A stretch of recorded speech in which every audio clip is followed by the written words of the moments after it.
This is episode 153 of Stand Up. Joining me today, Bruce Bartlett. That interview begins at 9 minutes after I blather on about a number of different news issues, personal and national. Then I talked to Nabilah Islam, former congressional candidate out of Georgia who started a great new progressive organization. And that conversation begins at just past 57 minutes. My name is Pete Dominic. It's time to stand up right now.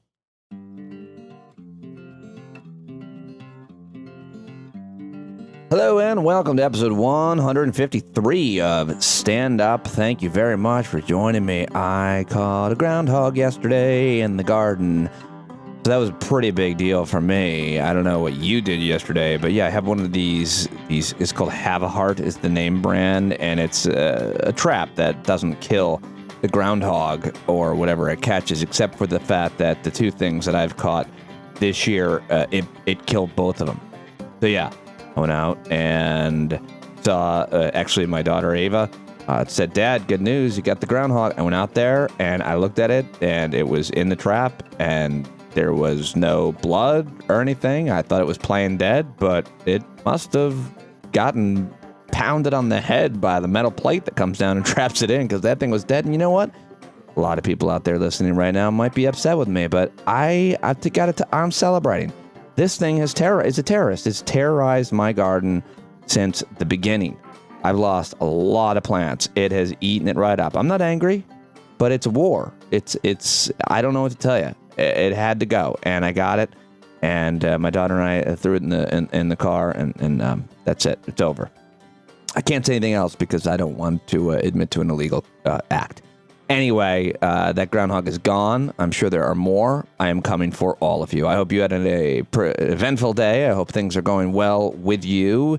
There are 98 days left in Trump's America, Trump land, whatever you want to call it, this embarrassing country that we've become. It is. I'm sorry. We have become the embarrassment of the world. Everybody in the rest of the world is they feel bad for us because of how horribly, absolutely horrifically we have handled, or not even handled, coronavirus, the pandemic. I mean, the president of the United States says that it's a hoax and that it's just going to go away. It's just going to go away. Well, that's embarrassing. It's embarrassing. It's one thing to screw up the reaction to a hurricane or something else, but it's another thing to deny that the hurricane is happening. By the way, did you hear that a hurricane blew down Trump's stupid wall as well?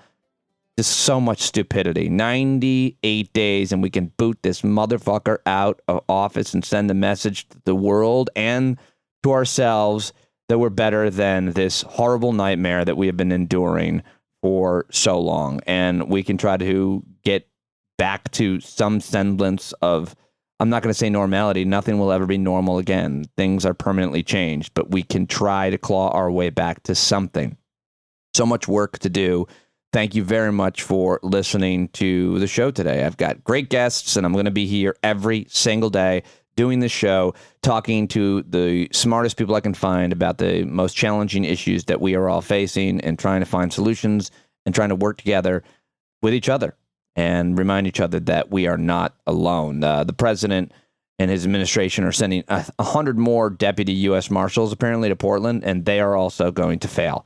People of Portland are heroic, standing up every night for like 60 nights, and we should all be supporting them.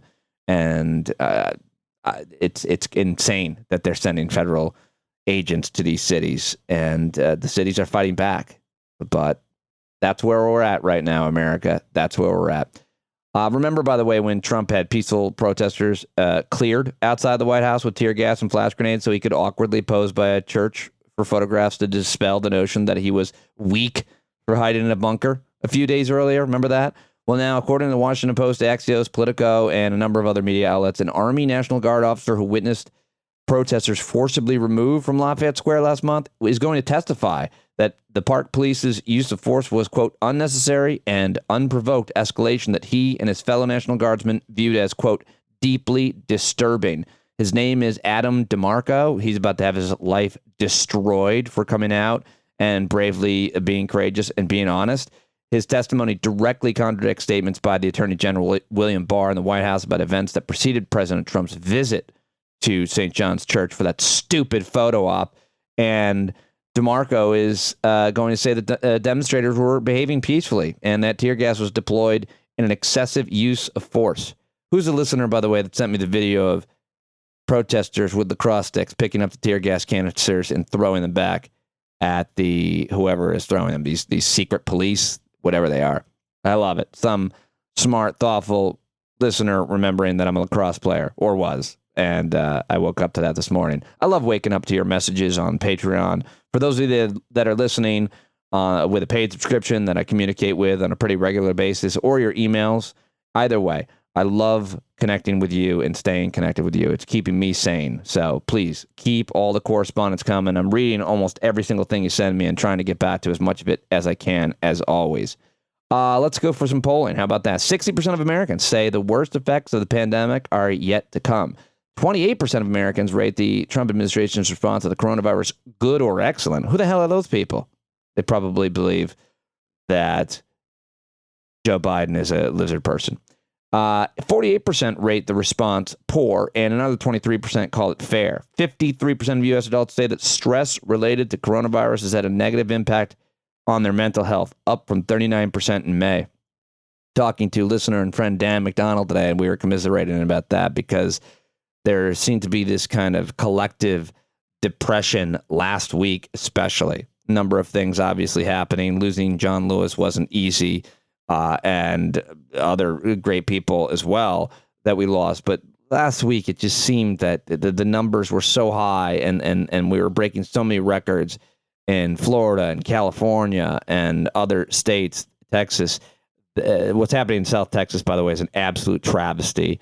And I think it got to all of us. It just got to us. And for whatever reason, we hoped that we would be in a better situation at this point in time, and now we realize that we're really not. Like I said, 60% of Americans say the worst effects of the pandemic are yet to come. Brace yourself, folks. Look out for each other. Depend on each other. I'm here with you, talking to you every day. I'm going to be calling listeners all week this week and hopefully taping those phone calls and sharing them with you so you know that you're not alone. Speaking of which, I don't know why I just said speaking of which for a segue here. Didn't make any sense. Trump's national security advisor tested positive for COVID-19. That's what I wanted to say. Robert O'Brien is his name. He's the closest person to Trump and the highest ranking official. Damn train. Did you hear that? The highest ranking official to test positive so far. So, man, it's, will someone please tell that train conductor to shut the hell up? I'm trying to tape the opening of the podcast. Okay. Thank you. Thank you to Kara O'Connor, who is a longtime listener, interior designer out of Chicago, who is helping me with my interior design now. I've got at least 3 listeners directly working with me to build the new shed studio. It's coming along, but go to kocinteriors.com and check out Kara's work if you want to hire anybody to help you decorate. Then Kara's awesome. Love her. She's a longtime listener. Used to call the show. Really funny, really smart. Had an awesome conversation with her. Made my day yesterday. So thank you, Kara. Thank you, Nick DiFabrizio. Thank you, Michael Reese. Thank you, CK Eichinger, and so many other listeners who have been holding my hand through the design, through the launch of the podcast, the design of this studio, and everything that is yet to come that I'm really excited about. Really excited about ramping up and doing videos and everything else, doing live shows there and taking calls and talking to you every day. It's going to be my headquarters, and I'm pumped about it. Okay, so let's get to today's first guest, shall we? It's the great Bruce Bartlett. Bruce is one of my all-time favorites, and the beginning of our conversation is a little awkward and a little funny, and I hope you don't mind. I asked him if I could play it, but I called Bruce, and he was, well, I think it's pretty self-explanatory. The great Bruce Bartlett, at Bruce Bartlett. Read him at the New Republic. Here he is. Hello? Hi, is Bruce Bartlett there? Yeah, I'm in the bathroom. Are you taking a bath? Are you taking a tubby? No, I'm peeing. I just woke up. I'm recording. Can I keep this, please? What? I'm recording. Can I please keep this? I know you're not recording. I am. I record when I press when people answer, because especially someone like you is fucking hilarious right off the bat. So I did record. I have you tinkling. I have your tinkle. I have the great Bruce Bartlett's tinkle, sir. I own you. Yeah, well, everybody does it. And exactly. And if you haven't changed your Twitter password, I could take you. I could destroy you right now. What should I tweet? How are you? You ready to rock? Okay. What? Are you ready to rock, or you need to pee some more? Yeah, sure. No, I'm fine. I a little overslept my nap. That's all. Do you do a regular nap? It's very healthy. Every day. Every day. Good for you. How long have you been doing that? Oh, almost 30 years since I stopped working in an office. And how would you describe what it does for you? Well, it's like getting 2 work days in one, honestly. Oh, well said. Because I mean, as a writer, I'm best first thing in the morning after I wake up, and again after I take my nap. That's oftentimes when I get my best writing done. Well, in Europe, they do that. They take the siesta, and because my wife's family lives over there, I got to witness it in its natural habitat, and there was no stigma to it at all. It made complete sense, as much as the way they eat does, the way they live in a way does, and they shut everything down. In town, Main Street shut down for an hour, and imagine turning away $1. What do you think of their style of consumerism in, say, Europe, Italy, France, where they would close the store in the middle of the afternoon and not make money during that time period? Maybe they, they stay out late at night, to be fair, walking around with their kids at like midnight. There's like 3-year-olds. I'm like, put that kid to bed.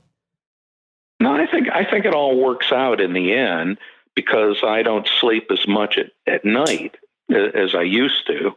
I mean, I sleep maybe 6 hours at night, and then I catch up in the afternoon, take an hour and a half nap. And so it comes out okay. It's not, you're not sleeping more. You're just sleeping at a different, pace. Do you recommend it to people? Absolutely. I mean, I think it's been very good for my productivity over the years. Certainly it's one of those things that I look forward to, Yeah, I'm with you.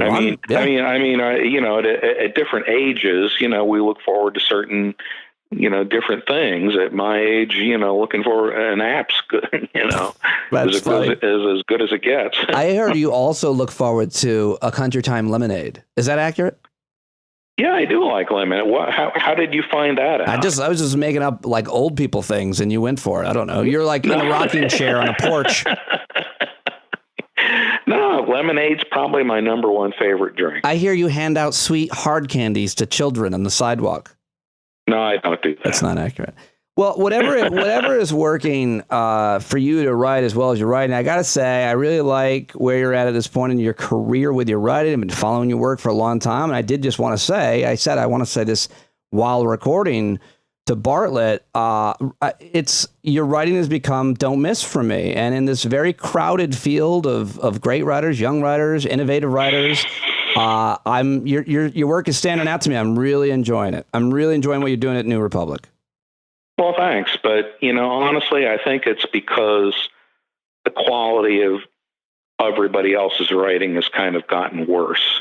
Oh, no, seriously, I think the kind of people who wrote with perspective, which is what I try to do, who remember the past and can, put things into context. I think, a lot of those people have disappeared. I don't think they're dead. They've just lost an outlet where their writing can appear.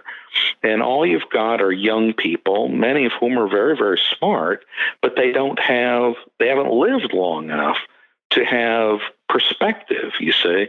And so they're kind of, narrowly focused on what's going on right this minute. And they don't realize, okay, we've had this same minute many times before. This isn't that big a deal. We can understand how things are going to develop because we've seen it before. And they simply don't know that.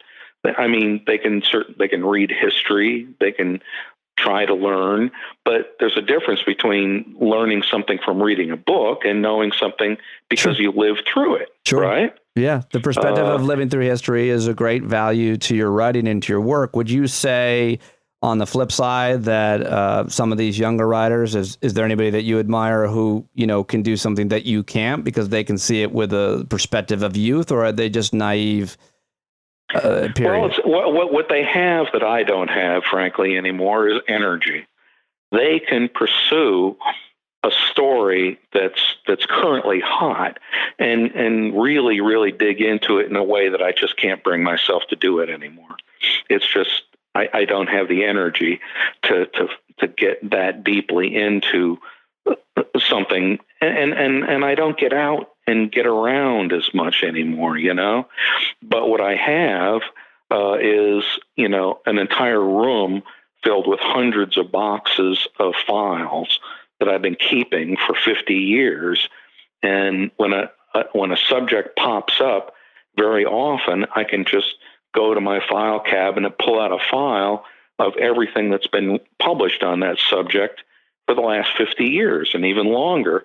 And all of a sudden, all I have to do is just open it up and look through it. And all of a sudden, the perspective is there. I know all these things that have already happened, and I might not remember them in the front of my memory, but gazing through my files, it all comes back to me very quickly. That's excellent. And that's really interesting to know. I've actually video chatted with you in that room before where there's these tall filing cabinets. And all you need now is one of those young people whose perspective you're ridiculing so much to digitize those files and give you some more living space for Nancy and yourself. No, it doesn't work that way, I'm afraid. I've tried.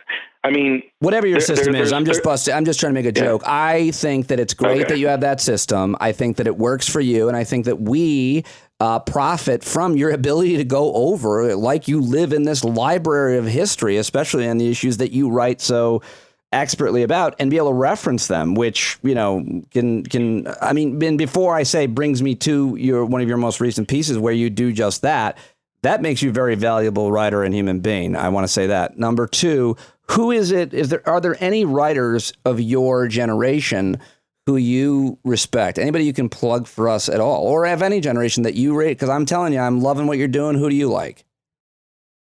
Well, no one in particular, honestly. All the people my age have retired. They don't write anymore.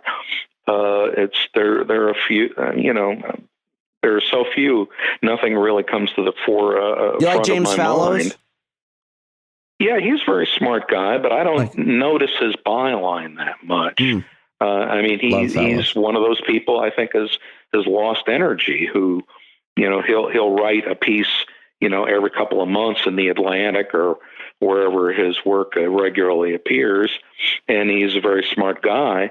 But people who write columns, I can't think of a single columnist whose work you can find on a weekly or even bi-weekly basis. There's a few people. Max Boot I like. I don't know if you read him in the Washington Post. I have a bad taste in my mouth about younger that guy. Than I am. I should give him another shot. He's one of those guys that got a bad taste in my mouth because of his past, but I should get over that. I think he's one of those. He's, I don't know what he is exactly, 10 years younger than I am, or something like that. I first got to know Max probably in the 1980s when he was the op-ed editor at the Wall Street Journal, and I used to submit stuff to him and get published. And he was in the belly of the beast, right? The Wall Street Journal. So he woke up. I don't think he's 100% woke. I think he's still very far to the right of me and probably you as well on foreign policy. Yeah. But on other issues, I think he's come around quite a lot. And I've been very impressed with these guys from the Lincoln Project. Stuart Stevens, I think, has a book coming out. Yeah, I heard about that. You should try to reach out to him while the book is out, because he might actually be willing to talk to you. I do better when their stuff is not as relevant. That's when I come in. Really? Because can you talk to me now, Stuart? What are you doing now? It's like, I've got Rachel Matt out, and okay, all right, take it easy. But I'm saying when guys have a book out, yeah, for sure, that's when they're most willing to be talked to, and interviewed and that sort of thing. Yeah, and there's a magazine called The Bulwark. I read it. Charlie Savage magazine. And Molly Jung Fast. They're doing some pretty good stuff. I think it's a little shallow, but I think that's where the age thing comes in. I think those guys just have a rather limited perspective, and they could use some older types, to give them some, time frame kind of reference. And there's a group called the Niskanen Institute. I don't know if you're familiar with them. I don't think so. Well, you should look them up. I think it's niskanen.org, something like that. A guy named Jerry Taylor is a refugee from the Cato Institute who spent decades talking about how, global warming was a myth. And then all of a sudden one day he realized it's not a myth. And now he's kind of, more holy than the Pope, on the issue. So there's bits and pieces of people out there who I think might form the core of a new conservative philosophy, because a lot of these people have not moved to the left. They may have moved a little, but even me, and I'm pretty progressive these days. Oftentimes, for me, the underlying reason why I've adopted a more progressive attitude is for conservative reasons. It may not make sense. Well, for example, I think one of the first issues I turned on was single payer in health. And the reason is because we're spending twice as much as a share of GDP as any country that has single payer. You see?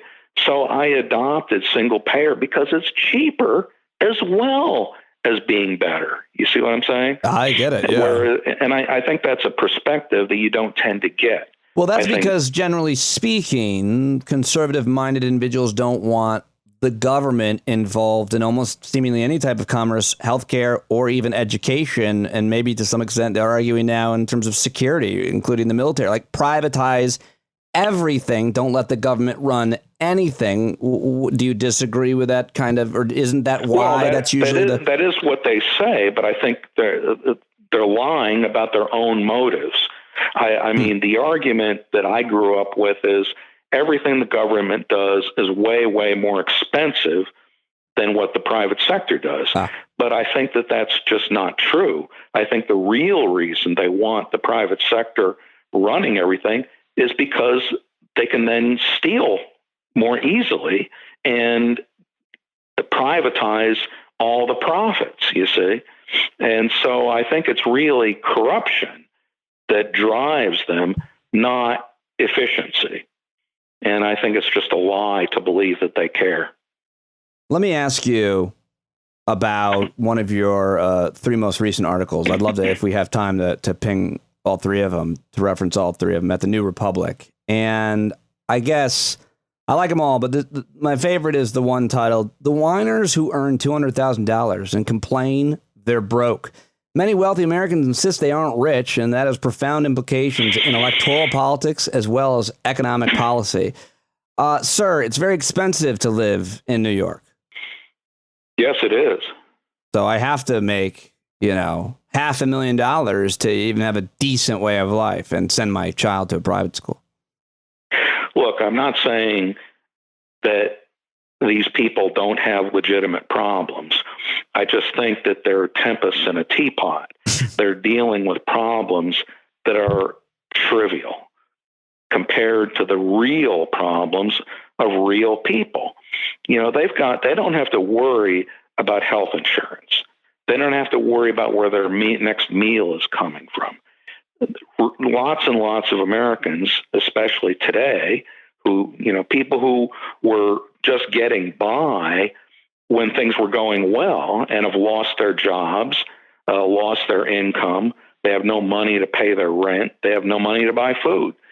These are the real problems that people are living with, not the problem of how do I pay, for my kids, summer camp, $10,000 or whatever. Right. How do I pay for the nanny? How do I pay for stuff that is beyond the ability of most Americans to even think about paying for? And they're saying, oh, woe is us. I'm paying, an enormous amount of money to live in a co-op apartment in New York City, that has a beautiful view of Central Park.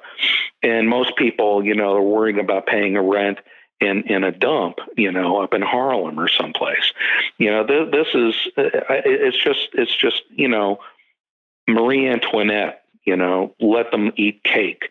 That's the kind of attitude these people have. And they're well up into the 1% of people in the United States in terms of income. And their whining is just, you want to wheel out the guillotine and just start working it, Just start pumping it up and down, or however it works. Exactly. However the guillotine. I'd be happy to pull the chain. I bet you would. And I love that you just have zero fucks to give. It's pretty much everybody's favorite thing about you. But, the one thing that bothers me the most, expenditure that the wealthy, is high-end automobiles. I'm bothered by a person, I'll be sexist, is usually the woman who buys the Land Rover because she thinks it's safer for her family, which is accurate. However, it's not safe for my family in the Chevy Volt. And you don't need a Ford Explorer is just fine. Like that kind of expenditure, like keeping up with people because of the brand of their car, much less the other more obvious things. That's the one that always irks me, the high-end automobile people. I don't know. I'm a dick for thinking that. I don't know. They irritate me too, but I don't know. For some reason, I don't focus on that as much. It's, I don't know, around where I live, it's people in the cost of real estate, and the way people talk about it. And, I don't know. There are so many things. It's hard to know where to draw the line. You reference in this piece kind of the history of this ideology, specifically de Tocqueville, Democracy in America, and what he noted. What was that? Well, Tocqueville noted, 200 years ago, that Americans had a tendency to all view themselves as part of the broad middle class. No matter how well-to-do they were, or even how poor they were, everybody was in the middle class. And he thought the reason why people believed that they were in the middle class is because there was a lot of mobility up and down. People could be poor one day, rich the next, rich one day, poor the next. And that was why he thought that was the case. And perhaps, at that time it was true. The problem is that I think the social classes have become stratified. It's much, much harder to go from the bottom to the top than it used to be. And, you're seeing people making so much money that their heirs and the heirs of their heirs won't have to work a day in their lives forever, literally.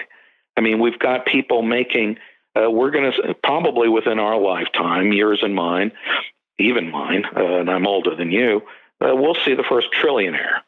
This is just an amount of money so mind-boggling. What is the conversation, is there a historical, philosophical conversation about the concentration of wealth in any group of people, any community, any population? Because when I look at it, and I'm not a scholar of any sort on anything, I say, no, you can't have 10 people where one of them has the vast majority of everything and the other 9 don't. And I think that's... Well, we went through a period in world history where it was exactly that. It was called the Dark Ages or the Middle Ages, where you had a very small number of people who are aristocrats who owned all the land, and the peons, the feudal serfs, worked that land century after century after century, and at the end of that period, the exact same people, the ancestors whose ancestors settled that land, were at the top, and the people who worked the land were at the bottom. We've seen this. We've seen it in history, but that changed with the Industrial Revolution. All of a sudden, people could make money in some way other than through land. You could make it by building factories and through commerce and trade, and that was what opened everything up.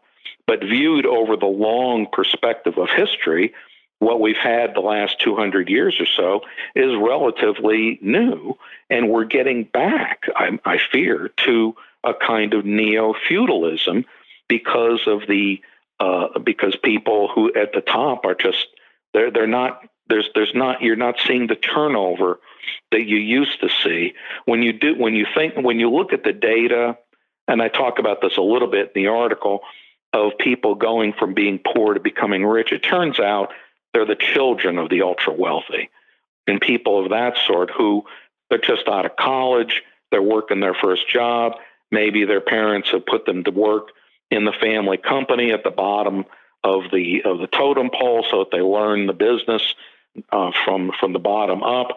They're not really poor, they're just technically poor because they're just starting out in life, but they've got degrees from Harvard. Right. They're going to get an inheritance. What's the worst that in the can happen? multi-millions down the road. They don't think that they're poor, and there's no reason why they should, even though they're maybe on paper making an income that would put them into a poverty level income. And we've all kind of lived that way. I mean, when you just get out of college, generally speaking, you're not making very much money. To kind of talk about those people as if they are, typical examples of poor people who raise themselves up through hard work and, nose to the grindstone and become rich is just ridiculous. But that's what you get in the data. That's what you hear from people on the right who study these issues, and they will try to assert, oh, yes, there's still plenty of mobility. Rich people get poor, poor people get rich. But it's just not true. It's really essentially the same people. I love that in this piece, you talk so much about people's perceptions of their own wealth. And you also have a piece, rather, this is not yours. I guess that you emailed this. Who was this? That had written a piece. This NYU professor had written. Lawrence Mead. Yeah. He seems like a real nice guy. He had written a piece basically saying that black and brown folks were poor because they were lazy. More or less. I mean, what he said is that white people from Western European backgrounds have a different work ethic than brown and black people from equatorial, climates and things of that sort. They have a different work ethic, I guess. I mean, I can't even talk about this because if I try to describe what they actually think, it will sound horribly, horribly racist, because it is horribly, horribly racist. So the reason I bring that up is because this one piece, you're talking about people's perceptions of wealth, and you have all this really interesting research that you cite, must be in your filing cabinets there somewhere, but, Tom Steyer doesn't think he's rich. Ann Romney doesn't think she's rich. And you also cite this social scientist, Rachel Sherman, who has a book on this issue and conducted interviews with 50 rich New Yorkers to see how their wealth affected their lives. And it's fascinating what you cite her work here. Can you kind of summarize what she writes? Yeah, well, she's a psychologist. Okay, so she's looking at this issue from a different point of view. She's trying to understand why people who have neuroses and why they may be very wealthy, yet they're still unhappy. And so she interviews these people to try to find out, well, what's your problem, And I'll tell you an anecdote. I have a friend who married into one of the wealthiest families in the United States, and he's talked to me candidly about how he and his wife, the money was all hers, of course, were very concerned about their children growing up feeling, oh, we're entitled, we're rich, our shit don't stink, kind of thing. And they didn't want them to have that attitude. They wanted them to be as normal as possible. And he told me something else too that was quite interesting. He said he and his wife were terrified of kidnappers. And so they didn't want their family to have outward displays of ultra wealth. Right. Now, this was 30 years ago. It may be different now. But anyway, they were concerned about this sort of thing, and they wanted their kids to be normal. And so I can sort of understand, from his perspective, why these people in this woman's book were concerned. And anyway, that's what it's about. It's about psychology and about, not growing up being an asshole. Because people are concerned about their children. They can, if you're an adult, that's one thing. You don't want, like last night, Nancy and I were watching Arthur. Have you ever seen that? Dudley Moore's. No, I can't even remember the premise. Go ahead. Well, anyway, he's an ultra rich jerk, right? And he meets this working class girl, and she teaches him, about the real world and that sort of thing. And I'm just saying it's not an illegitimate concern. I'm just saying it's nothing compared to not having a place to live, or not having health insurance and being sick, or not having a meal to eat that day. These are real problems. The stuff they're dealing with is trivial, even though in some cases, it leads people to commit suicide. Well, I mean, I'm tying it all together here. I'm not doing a good job of mentioning that other guy's piece about the racism and the lack of motivation, laziness piece. I mean, I've always simplified it this way, and I don't like, I think our conversation, our media's, everything that's wrong with it is the simplifications and making everything binary. But still, I'll be a hypocrite and say this idea that poor people are poor because they're lazy or they lack motivation is a generalization that people draw for any number of reasons. But my generalization that I draw from spending a lot of time working with impoverished communities and trying to understand, and growing up at the early part of my life impoverished, my mom's family was really poor, is what my understanding or my opinion, Bruce, is that poor people are the hardest working people because of what you just said. They're just trying to often find someone to watch their kid. Like, that's the concern today. So it's hard to come up with a new widget or great idea for your career when you're just like, where are we going to find food? I feel like poor people are the hardest working people, is what I am saying in the simplification. Is that stupid? Is that too much of a generalization? I think that's totally relevant and totally correct. And I think it's especially relevant to minorities who are born carrying, a 50-pound bag of rocks, on their back. They've got to overcome a legacy that they're not even aware that they have,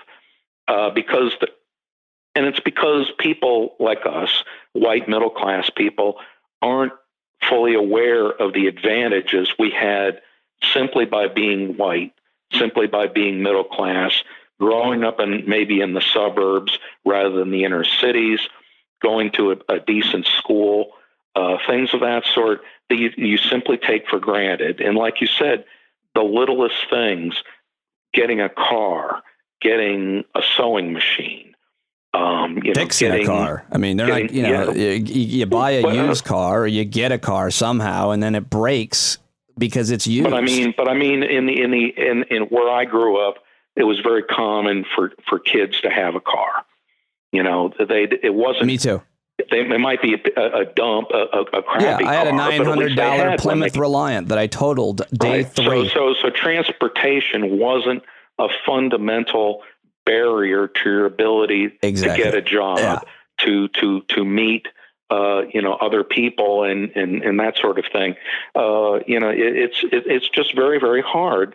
For one thing, we no longer have journalists who are concerned about the problems of the poor. There used to be a lot more of these kinds of people around in the 60s who would go into poor areas, not just in the inner cities, but there's terrible, terrible poverty in Appalachia and places like that where, white people are addicted to meth and prescription drugs, and they live just horrible, horrible lives. Yeah. So it's not entirely a racial thing, although the problems are different. And there used to be people who would make the effort to try to understand these people and explain their problems so that people like you and me who don't live that kind of life can at least try to understand how these people live. And instead, we get articles in the New York Times about how tough it is to live on $500,000 a year in New York City. Yeah, but it's just grossly, disproportionate.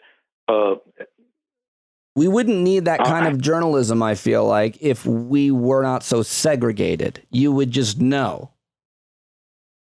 I feel like you need to be taught, you need to learn about how people that are from another background, especially when it comes to class and race, even gender. But like, if we were more, my mind was open when I went to a college that had a lot of diversity. I mean, it was undeniable, as opposed to growing up where I grew up, which was, basically a Dave Matthews concert.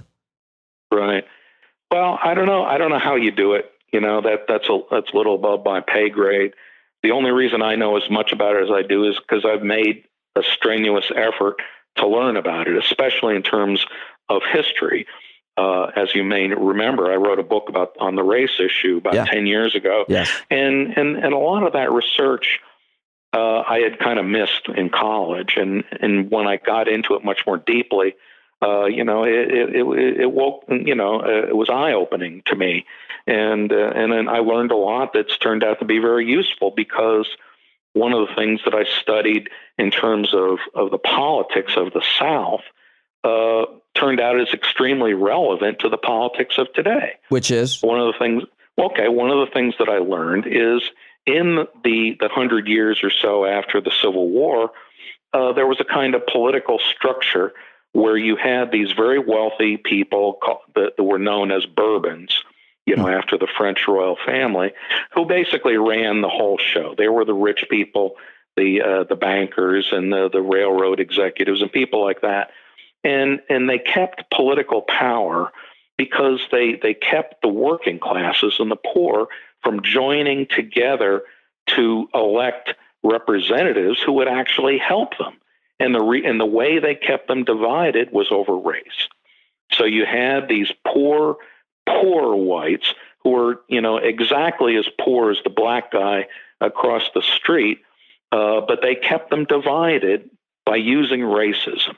They made the white guy think, even though you're dirt poor, just as poor as the black guy, you're a little bit better than that black guy because you're white and he's black. And so they would hate each other over literally nothing. And the Bourbons would stir this pot and keep them divided, and they would get the votes of these poor white people so that they could be in control.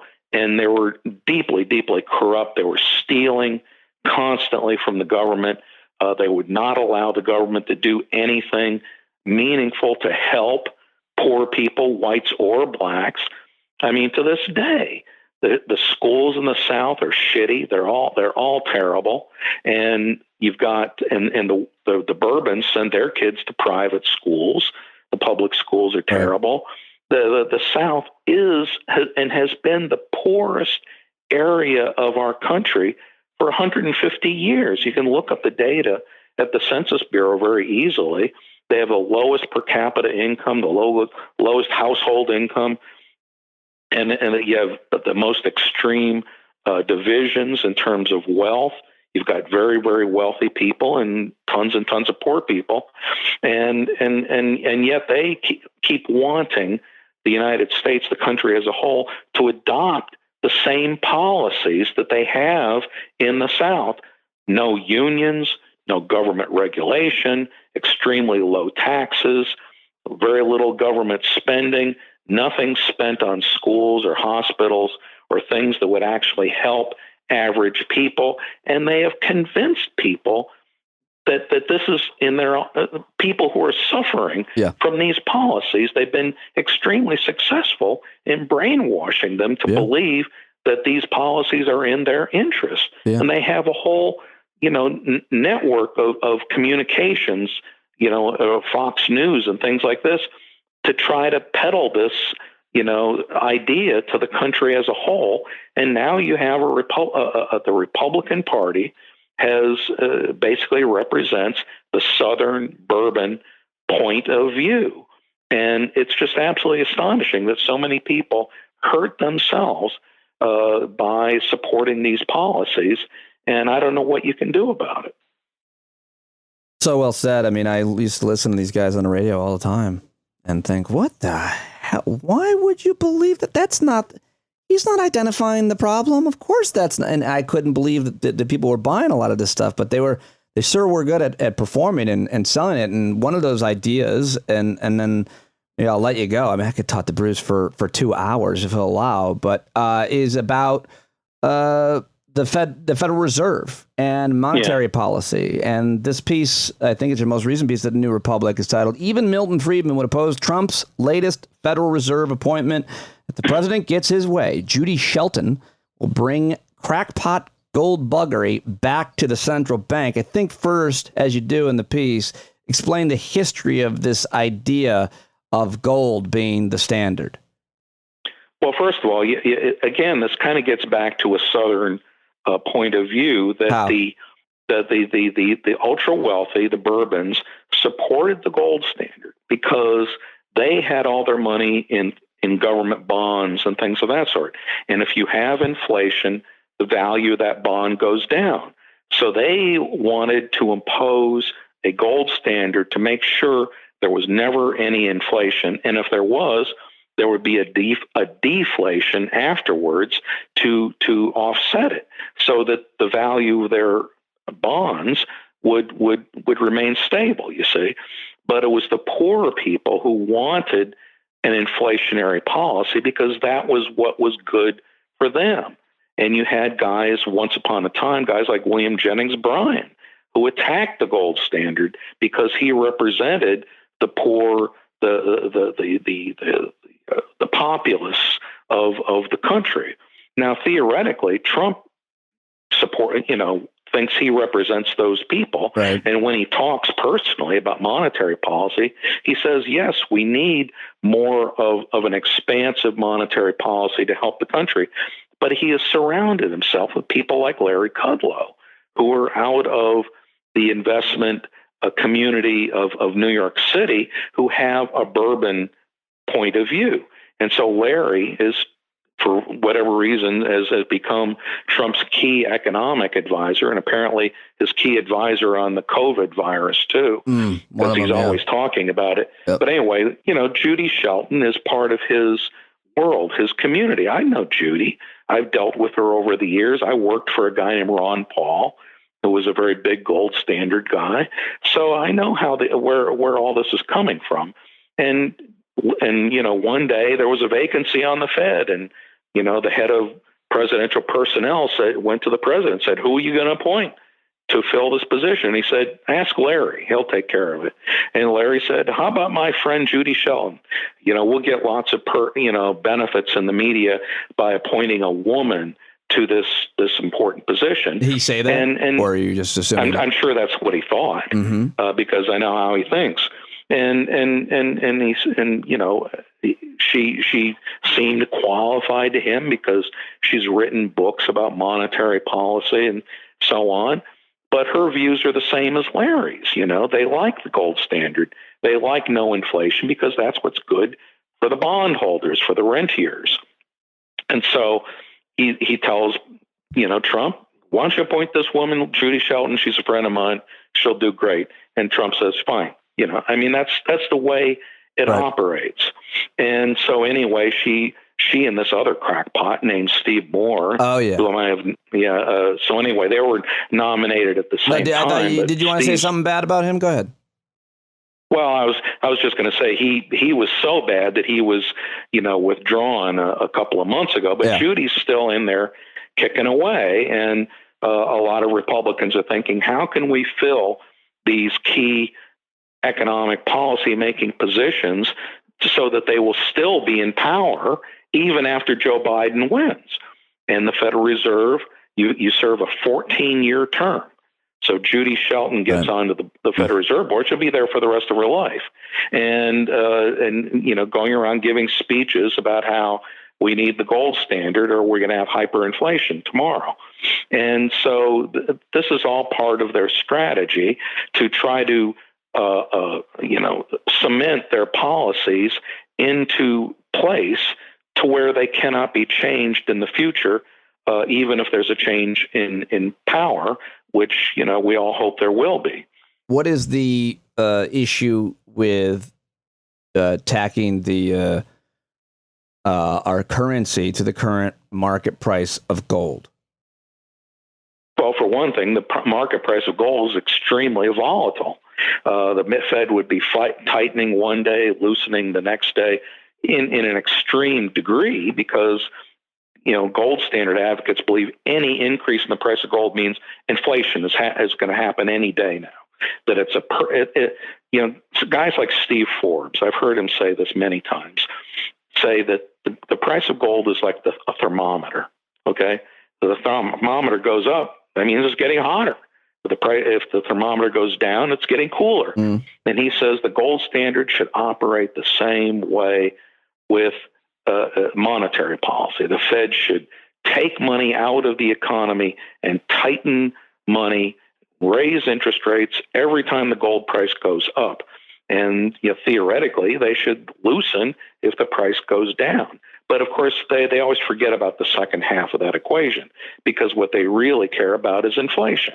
They don't care about maintaining a stable currency necessarily at all. And so you'd have a situation where the Federal Reserve, which is the only competent economic policy making institution in the entire government, they would have their hands tied. They wouldn't be able to be flexible and deal with a situation that we've been dealing with for the last 6 months, where the economy has just suddenly collapsed, not because of monetary policy or fiscal policy or regulatory policy, but because of something completely alien. A disease has suddenly come about and caused economic activity to collapse. And the gold standard people would say, don't do anything. You just sit on your hands. That's your job. And millions upon millions of people would be vastly worse off. I mean, in some ways, we're a little bit lucky in that we do have Republican control of the White House and the Senate, because they have then adopted a policy of fiscal stimulus. Now, you can imagine if Obama was president and the Democrats were in control, they would never allow any money to be spent for unemployment insurance or stimulus checks. They would say that is just terrible, terrible policy. It's going to cause hyperinflation. We're going to get into debt, and and that's a terrible, terrible thing.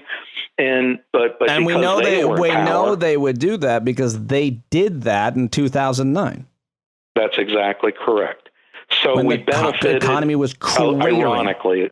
What? When the economy was just absolutely creating 700,000, 800,000 jobs lost. And the idea of we all got a crash course in basic economics that year. And they were that's exactly correct. They are gross, ridiculous hypocrites. And the only stimulus they will ever support anyway is tax cuts for the ultra wealthy.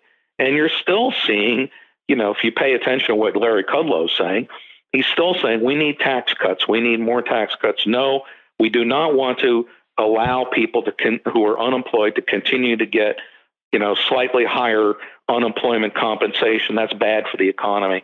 What we need to do is give more tax cuts to the wealthy because they need it so much, because it's so tough to get by on $500,000. Do you remember Do you remember in 2009, I think it was 2009, where the Republicans were obviously negotiating for those tax cuts that you're talking about in the stimulus plan, the recovery and reinvestment plan it was called, I think. And they said, listen, we're compromised. That's what we do. We're Congress. We believe in tax cuts and giving people money back. You believe in government stimulus and building infrastructure. How radical of you.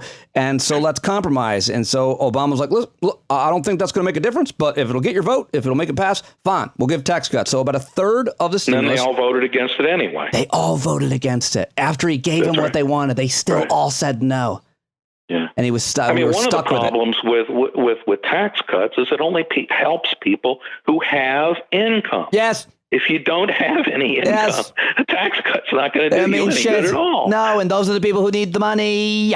Oh, that's exactly right. Good Lord. It's not that tough to understand. Even I get it. Well, appreciate your time. I'll let you go. I have about 5,000 more questions for you. Your recent work is excellent. I love reading it. I love talking to you about it. I love you. We learned about naps. Give my best to your better half, and I will talk to you soon, I hope, pal. All right. All right, thank you. And there he goes. There he goes. At Bruce Bartlett. At Bruce Bartlett on Twitter. God, I'm pain. Hope that wasn't upsetting. I think it's funny. I think it's awesome. I love that guy. What a great conversation, great articles, and I didn't even get to some of them. Check him out, The New Republic, and tell him you heard him peeing on the podcast, and tell him you appreciate him having an awesome sense of humor and being such a good sport. I love him. He's such a curmudgeon. He's so honest. He just doesn't care. And I love when he goes, you see, I love that. I love that little crutch. I don't like it. Who was it that emailed me today and said they don't like it when certain people in conversation at the end of their point say, right? I totally agree with that. It's always liberal commentators too, liberal analysts. They say professors often, academics, right? They say at the end of the sentence, no, not right. Not necessarily. Stop being so presumptuous. But I like when he says, you see, I like that. It's a Bruce Bartlettism. Okay, now I'm very excited to introduce a new guest to you for the first time. Comes highly recommended from trusted sources. She ran for Congress in Georgia in the 7th District. She unfortunately came in third in the primary, but she's a pretty inspiring woman who started her own PAC now to try to help get progressive candidates in the running, especially minorities, especially women. And you got to check it out. Progressivelist.org. Progressivelist.org is that website. And she, ladies and gentlemen, is Nabilah Islam. And here is our conversation right now. All right, I have her now. Very excited to have her on the show for the first time. Nabilah Islam is joining me. Thank you so much for doing the show. Great to have you on. Absolutely. Thanks for having me on today. Yeah, I want to talk a little bit before we get to your organization and all the work that you're doing, and want to get a little bit personal and talk about you and your life and why on earth you would want to run for Congress. Why did you do that? Well, I grew up in a district that hasn't had representation in a very long time. I was a Republican-held district, and this year it was an open seat. And it's a community that I grew up in. It's a working class community, a large immigrant population. It's actually Gwinnett County, which makes up like 85% of it, is the fourth most diverse county in the country. And I am the daughter of working class immigrants from Bangladesh. And so I've been actually, prior to running, I've been working in politics locally, nationally, trying to help Democrats get elected up and down the ballot. So I really wanted to run for Congress because, I really believe that if you want to see change happen on the ground, it needs to be people that are from within our communities that have skin in the game. Yeah. I think there's about, 20% of my district that they don't have access to healthcare. They don't have health insurance. I ran without healthcare. These are issues that people weren't talking about. I supported single payer. I was the first candidate to do so from day one. And so it was just very important to me that my community had a voice that reflected our community, like its diversity and its values. And I, campaigned for the last 15 months, didn't win, but I think we had really hard. What was that? Sorry, go ahead. And so, I think we had a very powerful campaign that transcended beyond our district. And I think that a lot of people were very moved and inspired by it. And, I feel like a lot of folks came up to me afterwards and were like, Nabilah, because you ran, I want to run for office too within my own community. So it was a very transformational experience for me and my community. And I'm really proud that we got to do it and made the impact that we did. When you talk about diversity, what do you mean? What are the ethnic groups in this district in Georgia? Sure. So it's about 22% African-American, 21% Hispanic, 17% API.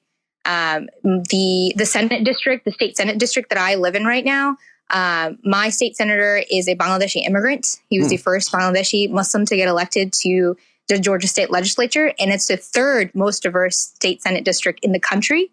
And there's just so much diversity there. And it's been a community where it's been represented by a majority white people and Republicans. And so we were just never, because we were such a working class immigrant community, it took a while, my generation really, to grow up and realize that we need to be leaders of our own community if we want to see things changing. Because my parents came to this country and they just worked, right? And so it was up to us, my generation, to really get in there and lead and make sure that we were at the table. Because when you're not at the table, these Republicans were constantly putting us on the menu. And so I think it was just very important that I tell this everywhere I go, we need to run for office. People that look like their communities, look like their districts, need to run for their, for office, because you understand the lived experiences of your community more so than an outsider would. And so I think it's very important for people to run for office. Yeah, especially minorities, especially in your case, first generation Americans. I think first generation Americans have a really interesting perspective, more so than my wife is first generation. Her family's from Italy, and I'm I don't know what I am, fifth. I'm nothing. I have no ethnic anything. No, I wasn't raised in anything. There's no pride there, whatever. And I think that it's interesting to get the perspective of someone who's a first generation American. Why did your parents come to America and win from Bangladesh? Why did they come? So both my parents are survivors of a political genocide when East Pakistan and West Pakistan were splitting up and Bangladesh became its own country. So they survived a genocide, they survived famine. They came to this country for, better economic opportunities. My parents were some of the first Bangladeshis in Georgia. And they came. So my dad actually came here prior to my mom in the 70s, and he went back, married my mother, brought her here. And so my mom came here in the mid 80s. And, my parents, my mom has been working an hourly job since she was 17 years old. So, and it's actually the story of my mother that really inspired me to get involved in the political process. Just seeing how hard, working people, immigrants, how hard they work and how the system tries to screw them over. My mom was, and I share this story a lot, she was an order puller at a warehouse for 14 years, and she broke her back. An order puller. Mm-hmm. So it's a warehouse, and what she does is that she picks up boxes and she puts them on trucks. She physically was doing physical labor. Yeah, she did manual labor for 14 years. And it took her 14 years to make a living wage at $17.42, and just to get to that wage. And she ended up breaking her back, and the insurance company tried to deny her the benefits that she had a right to. And facing bankruptcy, I remember this happened when I was in high school. I was like, Mom, this is wrong. But because she was an immigrant, my mom doesn't have a high school degree. They were trying to take advantage of her, but we lawyered up. We sued the insurance company and we won. But had we not, we could have been, 2/3 of families that suffer bankruptcy because of medical bills. And so to me, it's so important that we stand up to these atrocities that are, happening to our communities, whether it's healthcare, whether it's people not making living wages. And like I said before, it's just, for me, it was so important to run for Congress because this is a district near and dear to my heart, a working class community, a majority minority district. And so we've been taken advantage for so long, and it was time to fight back. That insurance story about your mom, I was reading about that, and obviously you had to kind of hold her hand through that and navigate that through that, because I guess she didn't speak perfect English. Is that the deal? Because my wife had to do the same. I mean, my wife had to do kind of everything for her mom, and it wasn't like in your mom's case. Like, I feel like immigrants, people that are new to a country, it's not that they don't have a work ethic. They can work as hard as, if not harder than anybody. But when it comes time to navigate, in this case, our health insurance system, it's almost impossible. Like when we had to get our own health insurance, my wife and I, who have college degrees, it was a nightmare. It was really, really hard to navigate it. They do not make it easy. And we speak perfect English and are educated here. In your mom's case, you had to like really help her with that. Is that the case? I mean, is that what happened? That she could? Oh, absolutely. Absolutely. They were like, hey, we're going to basically not pay for your medical surgeries that need to be done. And we're trying to like foot her the bill. And my mom was just really confused, like what was going on. We knew this was wrong. And, had like, I don't know where, if I had not been there for her, I don't know what would have happened. But right. I remember talking to a friend of mine. It was like such a random event. A friend of mine was like, I know a lawyer. It's not like I went lawyer searching. I went to the first lawyer that I saw and I was like, all right, you need to help my mother. And we just kind of piecemealed it together. But I'm really thankful that it turned out the way it did. Yeah, for sure. But it wouldn't have without you, being raised and educated here and understanding how to work the system to some extent, or learning how to work the system, I would imagine. Definitely. The other question I have for you is like, I'm always surprised when, certain members of different brown skin communities are vote for Republicans. And one thing I've learned, and, correct all my ignorance here, is like the Indian American community is surprisingly supportive of Donald Trump. What about the Bengali community or other brown skin communities? And I just say brown because of the white supremacy, that we see. It's always surprising to me that someone with brown skin would support Donald Trump. In your community or in the brown community, Hispanic, Indian, Bengali, Pakistani, whatever you have, I mean, what percentage, if any, are supportive of Republicans and Donald Trump? I ask because of the district that you're in. Sure. So I saw a statistic the other day, and I have to verify it, but it said that 90% of people in 2016 voted in the Bangladeshi community voted for the Democratic nominee, Hillary Clinton. Okay. So the Bangladeshis are distinct in the fact that we're more of a working class community. Mm-hmm. A lot of the immigrants here tend to be less educated.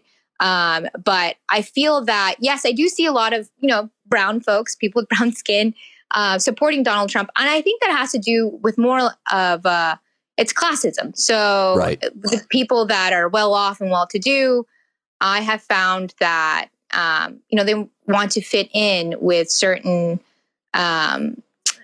with a certain class, a higher, economic class. And so they feel that supporting Donald Trump makes them more white, more American. And it's hard to be an immigrant in this country, right? For a lot of people, they want to feel accepted. And so for some folks, they think that being Republican is the way to do it in order to be accepted in the business class.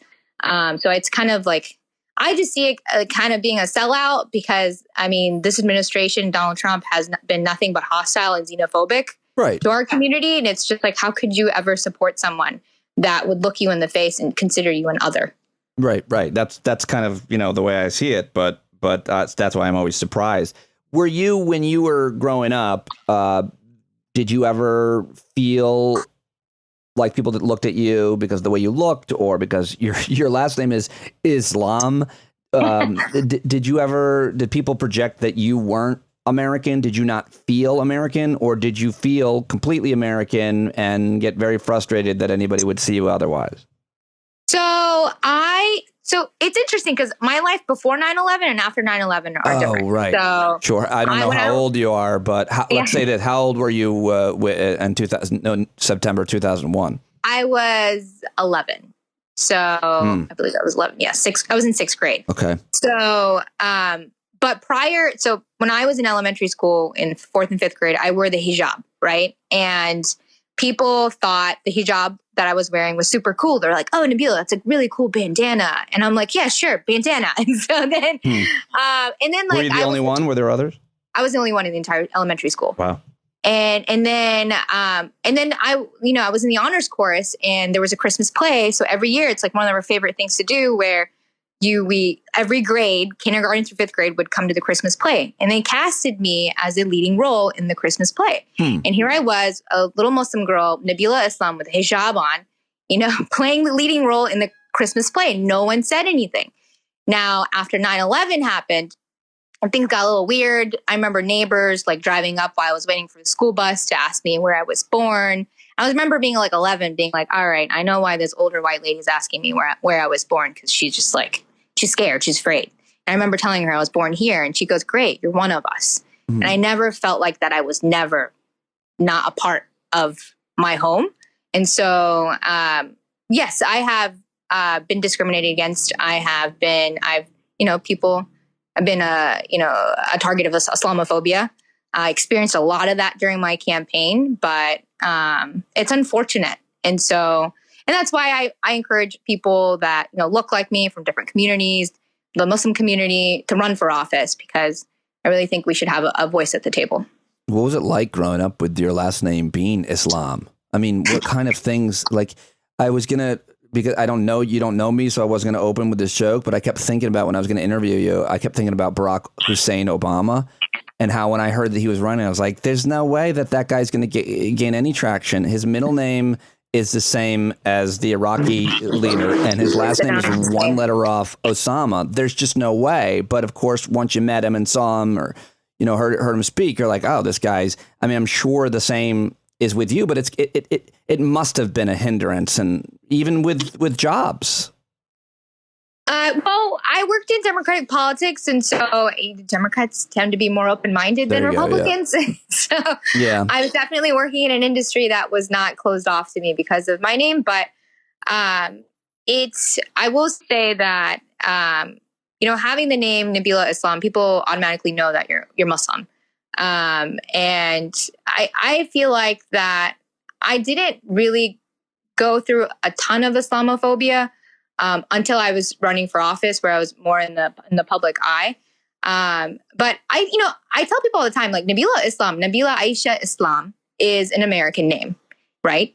And Barack Hussein Obama is an American name. And I remember when he got elected, for me, it was so inspiring, because I was like, he is a funny name like me. Like, my name will never stop me from doing anything. And so actually, when I was running for office, I had some people that were just completely just not nice, that would tell me, like, well, if you want to be electable, Nabilah, you should change your last name. I'm like, well, not doing that, hang up. And so right. There are people out there, but the thing is, people project their limitations on their own limitations on you. And this is what I've realized. And so just because someone is small-minded about the possibilities that are out there doesn't mean that I need to limit myself. And boy, that's awesome and wise. How do you where did you learn that? I mean, it's so true. I had to learn. I don't even know that I've learned that. Where did I learn that? That people are small-minded and project their, like that you are able to see that and be empowered by it, or dismissive of it is great. But I think a lot of people don't figure that out their whole life. I think what I've learned, what I've seen, and what I've picked up is that people that fear in other people's opinions hold them back from living their truest life. And I think that it's vulnerability, right? And people don't want to make themselves vulnerable. But once you realize that there's a lot of power in vulnerability, and if you do make yourself vulnerable, like, the possibilities are endless, but you have to create the possibilities, or it's never going to happen. If I didn't run for office, I very well could not have, because I had tons of people that are like, Nabilah, you shouldn't do this. You should do something else. Try in 10 more years, blah, blah, blah, blah, blah. And I'm glad I really did it, because I think we made a huge impact. And now I'm starting a PAC to help other people get elected. So yeah, let's talk about that. The Progressive List is the name of the PAC. Before we talk about it, I mean, the need for the money to run a campaign is the main problem with the American system. I think I've talked about this for years. It's not very sexy. People kind of get bored by it, but it truly is the issue. You have to raise around $10 million to $10 million for a House campaign. A lot more. $5 for a Senate campaign and billions, of course, to run for president. Right. And it's completely broken. I mean, very few. What I learned, I thought about running for Congress for about a day and a half after I lost my job, and I realized I couldn't afford to do it. And then I started wondering, well, who can afford to do this? Because if you're running a campaign, it's a full-time job. And where are you going to get money to pay your mortgage, much less, as we were talking about earlier, health insurance, which you didn't have? I mean, it's completely screwed up. That being said, to compete in the system, you have to play by the rules and hopefully try to change the rules once you're in the system, which obviously a lot of progressives have been trying to do for years, all the way up and down, I think. But let's just talk about the money, which you had to raise. I read you raised about $600,000. But what a terrible thing to have to do, to go to people who have money and then ask them for money. And then, by the way, once you get elected, continue having to do that every day, as opposed to governing and talking to your constituents and reading policy papers and trying to solve problems. How do you identify the money, the campaign finance system, and what's wrong? So the campaign finance system is definitely broken. It is more advantageous to people that are wealthy, because if you're wealthy, you probably have friends that can max out your campaign, and it's a vicious cycle. And so Congress today, about 50% of them are millionaires, right? Less than 24%, and 25% are women, less than 10% are women of color. And that's not reflective of what America looks like today. And so there's not enough economic diversity. And even like you said, running for office is a full-time job. It's cost prohibitive. And there are structural barriers that prevent people like me and other folks from running for office in the first place, because it's like, well, how am I going to pay for my rent? How am I going to pay for healthcare? I actually, I couldn't afford a health insurance plan. I put my student loans into forbearance. I was living on like ramen, and I was living off of my savings that I had left. And so it was very hard. It was very, very, very hard. And with that being said, I actually challenged the FEC for the first time in history to allow working class candidates to be able to use their campaign funds for healthcare. Because I think it's outrageous that it's not just me. I heard that, Congressman Ocasio-Cortez, Tiffany Caban, some folks off the top of my head, didn't have healthcare when they were running for office. And so, Crazy. I mean, that's crazy. That is nuts. And so it shouldn't have to be that way. And so how many great, talented, transformational people are there on the sidelines that are not jumping in to be the next leaders of our communities because of these structural barriers? They wouldn't even think of it. They wouldn't even consider it for a moment. They'd be amazing representatives who have lived experience, who are educated, who understand, but they wouldn't even consider it because there's no way to possibly run and be able to pay your bills. You'll be in debt, and the odds of you winning are so low. I mean, it just doesn't make. It's not fiscally responsible, and yet it's too bad because, as you just said, there's so many people that would be so great, and we did see a lot of them actually get elected in 2018 in the midterm elections. A lot of women of color. Obviously, it was a fascinating time, and I'm not sure where we're at now. But what do you want? What is your PAC trying to do? The Progressive List is what it's called, folks. You should look it up and support it. And Nabilah is the founder of it. Why was it needed? Like, why not join with another already up and running organization to try to accomplish what you're trying to accomplish with the Progressive List? Sure. So when I was running for Congress for 15 months, I didn't have, the endorsements came later in the game. Organizations tend to endorse a month before your election. There wasn't an institution that was helping, a progressive institution from day one that was like, hey, Nabilah, do you have your campaign set up? Do you need help with staff? Do you know how to do call time? Do you hear some, folks that would be interested in funding your campaign? Just like someone there to hold your hand. And so the establishment has, institutions on their end where they will they'll be there for candidates from day one because they understand that, we need to set these people up for success and give them the tools to succeed. And if they do make it into the general election, a lot of these institutions will come in then and endorse them. But there's nothing like the Progressive List right now in the progressive space. And so basically, what my organization will do, it's a PAC. So we're going to give money early to candidates because early money is like yeast, and a lot of people will want to see that your candidacy is viable and you have credibility, and they do that, looking at how much money you raise. And so if you're, I had campaign experience prior to this, but most candidates don't. And I don't expect them to understand how this works, but there needs to be an institution out there that holds your hand even before you announce and lets you know, this is how you build up professional campaign staff. Here's a list of folks. This is how you do call time. And here's a progressive donor table of folks that might be interested in funding your campaign. And then making sure that, we follow these people instead of waiting for these transformational candidates to catch fire in the media. And that's when we start paying attention. Right. But by then it's too little too late. Right. We need the money when it matters in the beginning. And so that is what the progressive list is going to do, is that we're going to find these great candidates. This cycle, we're going to endorse a few. Next cycle is when we're really focusing on the map, and endorse them early, give them the cash, help them with the infrastructure, and then help them with, connecting with folks and organizations that can further amplify their campaign.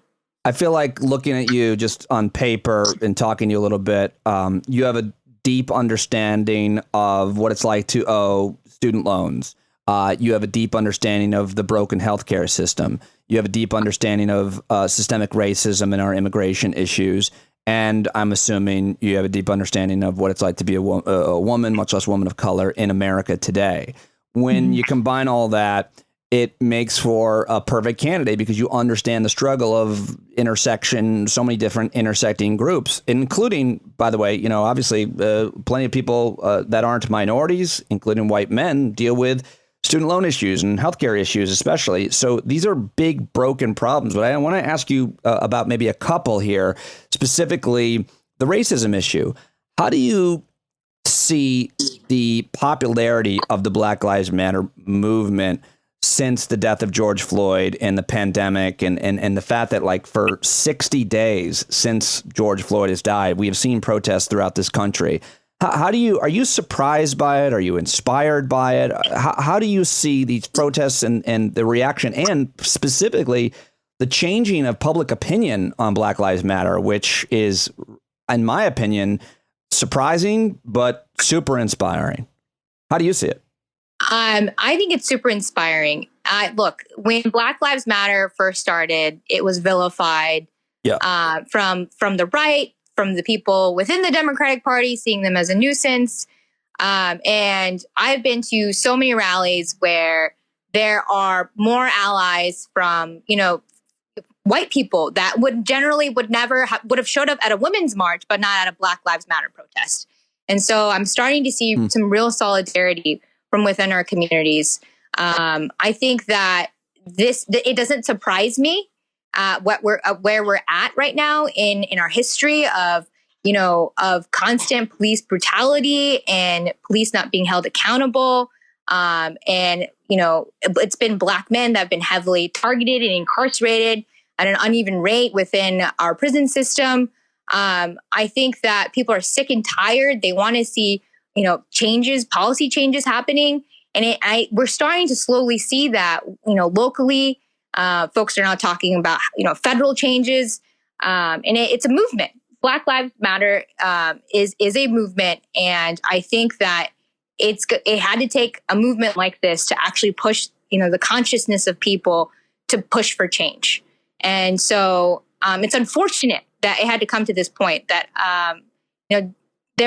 George Floyd wasn't the first person that died because of police brutality, but enough was enough, and I think that what we're seeing now in my primary, so 10 days before my primary, is when the first protests happened. And we saw an unprecedented number of people come out on election day. More folks came out on election day than they did voting via absentee, which no one expected. And so 30,000 people voted in the 2018 primary, 90,000 people voted this time around. Wow. And so people are you talking about in Georgia? In Georgia, in my primary election, yes, the Georgia 7th. Well, I wanted to ask you about that then, too, because there's a huge investigative piece in today's New York Times, I think, specifically about that primary, that election, June 9th, was it, in Georgia? Yes. I guess you probably will never forget that date. But there was a lot of hijinks, Nabilah. It's understatement. There were a lot of problems with the polls. And I wonder, what you identified as the issue on voting day, on election day in Georgia, and how concerned you are about November 3rd in your state and other states. Yes, there were a lot of problems. There are about 18 precincts within my district that had problems. I had people texting me, DMing me, strangers DMing me on Instagram, telling me that their polling location, that the machines weren't working. They're like, I have to get to work, but I'll come back. Like, how many people weren't able to come back, though? Like, that is voter suppression right there. Those long lines were ridiculous. The Secretary of State essentially, had a vendor, install these new machines that we've never used before. And we did this huge, massive test run on our primary day. And sure enough, it was a mess. And so I believe this is the fault of our Republican administration, Governor Brian Kemp and his Secretary of State. And as you know, Brian Kemp was the Secretary of State during his own election against Stacey Abrams in 2018, when we also saw a lot of voter suppression. And so, yes, we are concerned about voter suppression in Georgia. And that because Republicans are not competitive in their policies, they have to cheat in order to win. And what I'm actually doing separate of the progressive list is I'm actually helping my county party with a program that they're implementing. We have 159 precincts, and the county alone has the power to have volunteers inside the precincts to monitor if there's any funny business going on. So I'm helping them put this program together so that we can be, we will be watching these polls as people come in to vote to, talk about or notify if there is any funny business going on and making sure that people are not being disenfranchised. What I've learned is no one's going to save you. You got to save yourself. And so my county chairwoman. She's great. She's putting in the work right now so that we have smooth elections on November 3rd. Well, you are a really inspiring person, and what you've done and what you're doing is awesome. And it's the kind of thing on certain days when things seem really negative and terrible. I think of people like you and this new organization that you started, the Progressive List, and it's inspiring and it creates optimism. If you're looking for optimism, you're somebody who I think is providing that. And, there's been listeners that have recently said to me, hey, you should do more segments, talking to people who are actually doing things and trying to fix problems. And I think you're someone who's doing just that. I really appreciate you joining me, and I'd be happy to have you back to talk about any of these issues anytime. Nabilah Islam, thank you so much for joining me today. Yeah, thank you. And if anyone wants to check out the Progressive List, check out progressivelist.org. It'll be in the show notes for this podcast. There'll be a link, theprogressivelist.org. Do I have it right? Without the D. Progressivelist.org, progressivelist.org. Go to it right now. And thank you, Nabilah, for your hard work and for joining me. Awesome. Absolutely. Thank you. That's what she said. Thank you. But then I cut it off right there at the end. My bad. In the edit. I apology. I'm tired. Nabilah Islam is her name. Go say hi to her on social media. Support the Progressive List. And you can go to that in the show notes in today's podcast. That's it for today. Got a lot of exciting guests coming up this week. Thank you so much for your support. If you haven't signed up for a paid subscription yet, then please do now. I'd love to have you be a part of this community that we're building every day. Go to patreon.com/PeteDominic or just click on the paid subscription in the show notes. And know that you're not alone. Today was up and down for me. I had some really good news, some really shitty news, and I caught a groundhog, so that was part of the good news. But that seems to be every day. And we got to stick together. We got to support each other. And I greatly appreciate your support. And I'm here to support you as well. You're not alone. We'll get together online soon. I look forward to hearing from you. So drop me a line and I'll talk to you tomorrow right here on Stand Up.